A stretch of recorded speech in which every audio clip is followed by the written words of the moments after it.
You did everything they told you to do. You stayed out of debt. You built your credit score. You worked a steady job. You skipped vacations. You made coffee at home instead of buying it every morning. You saved, little by little, month after month. You weren't trying to get rich. You just wanted one thing. A home.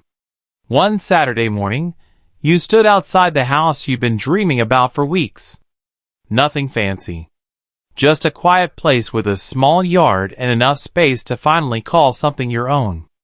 Your bank had already pre-approved your mortgage. Your credit was solid. Your down payment was ready. For the first time in years, you felt like you had finally made it. Then you noticed the real estate agent walking toward the front lawn. A new sign went into the ground. Sold. Not to you. Someone had offered almost $80,000 over the asking price. The house disappeared before you even had a real chance. You stood there wondering. How? You did everything right. So why did it still feel impossible? That question stayed in your head for days. Then weeks. Maybe you didn't save enough. So you cut your spending even more. You canceled subscriptions. Skipped eating out. Worked extra shifts. Every month your savings grew. But somehow, the price of home seemed to grow even faster. It felt like running on a treadmill that kept speeding up. The harder you ran, the further the finish line moved away.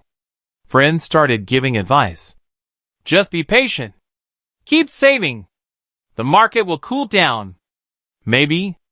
But every month that passed, another house sold for even more than the last one. It wasn't just one lucky buyer anymore. It was happening everywhere. People with cash. Investors. Families moving from more expensive cities. Bidding wars. Offers made within hours. You started asking yourself a different question. What if the rules had changed? But nobody bothered to tell you? Maybe the old formula. Study hard. Get a stable job. Save your money. Buy a house. Was written for a different time. Not because saving was bad. Not because being responsible didn't matter. But because the game itself had changed while everyone kept repeating advice from years ago. That's when you realized something that felt uncomfortable. The problem wasn't simply how much money you were saving. It was how quickly the value of everything around you was changing. And once you understand what's really happening, you stop asking, why can't I catch up? You start asking a much more important question. What game am I actually playing? That question stays with you. What game am I actually playing? Because the more you think about it, the less the old advice seems to explain what's happening. You're 30 years old. You have a steady job. A decent income. Good credit. No credit card debt. No car loan. You're not trying to become a millionaire overnight. You just want a place to call your own. And for years, you've done exactly what everyone told you to do. Every paycheck follows the same routine. Bills. Savings. Repeat. You still drive the same reliable car. You keep your phone longer than most people. You cook at home more often than you eat out. You've skipped vacations. Passed on expensive purchases. And told yourself, it'll be worth it when I finally buy my house. Buying a home wasn't just a dream. It was a plan. A plan built on simple rules. Build your credit. Save a 20% down payment. Avoid unnecessary debt. Wait for the right time. So you waited. Year after year. Your credit score kept climbing. Your savings account kept growing. Eventually, the bank pre-approved you for a mortgage. On paper, you looked like the perfect home buyer. Then one afternoon, you had a conversation with your landlord. He mentioned that his mortgage payment was around $1,400 a month. You almost laughed. You thought he was joking. He wasn't. Your rent for a modest apartment was already higher than that. Yet he owned a larger home. More bedrooms. a backyard, a garage, more space than you'd ever had. So you asked the obvious question, "How is your mortgage payment lower than my rent?" He shrugged. "I bought a few years ago and locked in a 3% interest rate." 3%. That night, you opened a mortgage calculator. You entered the price of a similar house. Then you entered today's interest rate. The monthly payment wasn't just a little higher. It was hundreds. Sometimes more than $1,000 higher every single month. The house hadn't changed. The neighborhood hadn't changed. Only the timing had. And in that moment, you realized something nobody had ever told you. You weren't falling behind because you made bad decisions. You were falling behind because the rules changed, while you were still following the old ones. And once you see that, you start asking a different question. Not, "Why didn't I buy sooner?" but, "Who changed the game, and why?" After that conversation, you couldn't stop thinking about it. 3%. It sounded like such a small number. But somehow, it was changing everything. Still, you refused to give up. You kept saving. Month after month. Every extra dollar went toward your down payment. No shortcuts. No risky investments. Just discipline. Eventually, you reached your goal. The number in your savings account was finally big enough. You smiled. This is it. You were ready. Or at least, you thought you were. You opened the mortgage calculator one more time. The same type of house. In the same neighborhood. Then you entered today's interest rate. The monthly payment appeared on the screen. You stared at it. Then checked the numbers again. It couldn't be right. The down payment was bigger than ever. Yet the monthly payment was hundreds of dollars more than you had planned for just a few years ago. You had finally climbed the mountain, only to realize someone had quietly moved the summit. That's when the question started. Should you keep renting? Renting gave you flexibility. If a better job came along, you could move. If the market cooled, you could wait. But every rent payment felt like money disappearing into someone else's pocket. Then there was buying. You'd finally own something. Your payment wouldn't keep rising with rent. But today's interest rates meant committing to a much larger monthly payment. For years. Maybe even decades. Neither option felt like winning. One felt expensive now.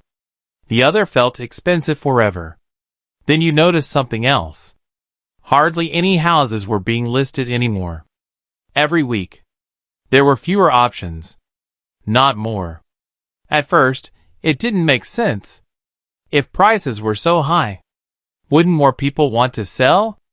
Then the answer hit you. They couldn't. Or more accurately, they didn't want to. Imagine you borrowed money at 3%. Would you willingly give that up? Just to buy another house at nearly twice the interest rate? Probably not. Even if you wanted a bigger home. Or needed to move. Selling meant giving up a mortgage most people would never see again. Those low interest rates had become something else. Golden handcuffs. They kept people comfortably locked inside homes they might have otherwise sold. And every homeowner who stayed put was one less house available for everyone else. Less supply, more competition. You finally found another house you loved. Not perfect, but close enough. You made an offer the same day. For a moment, it felt different. Maybe this one would work. 2 days later, your agent called. The seller had accepted another offer. Not because it was much higher. Because it was all cash. No financing. No waiting. No mortgage approval. The deal was over before you ever had a real chance. You sat in your car afterward, doing the math again. You saved. You stayed disciplined. You avoided debt. You followed every step. Yet every answer seemed to create a new problem. The finish line kept moving. One evening, You shared your frustration with your uncle. He bought his house years ago. You expected him to tell you to just keep working hard.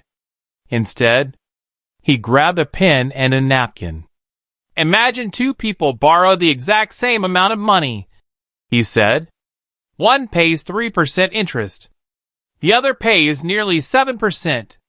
They're buying the same house, but they're living in two completely different financial worlds. He drew two simple circles. One labeled 3%, the other 7%. The person paying 3% isn't eager to sell, because if they move, they lose that cheap loan forever. So they stay.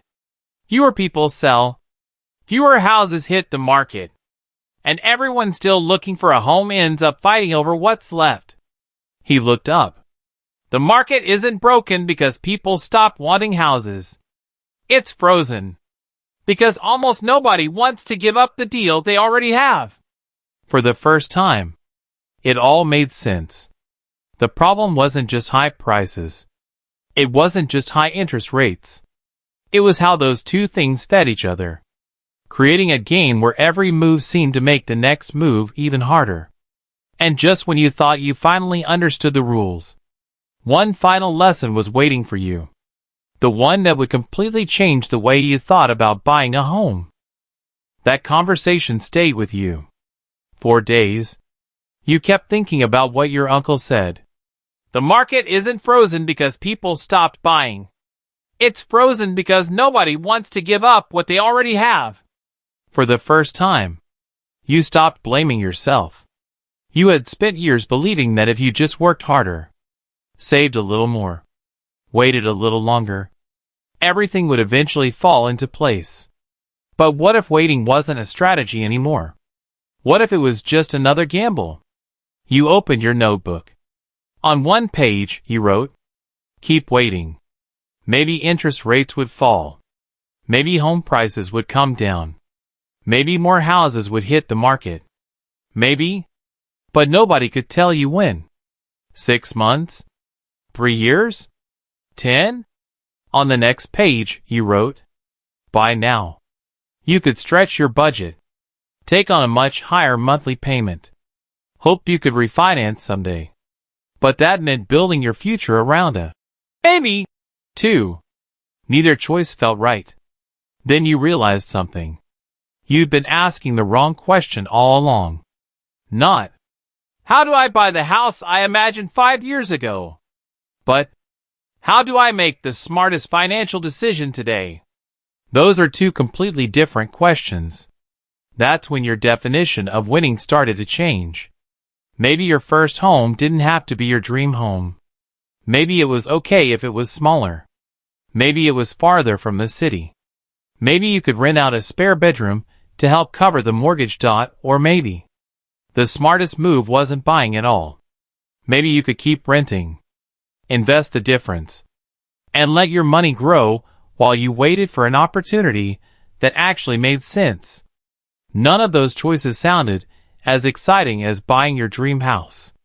But they had something the dream didn't. They worked. You finally understood that personal finance isn't about proving you can follow someone else's timeline.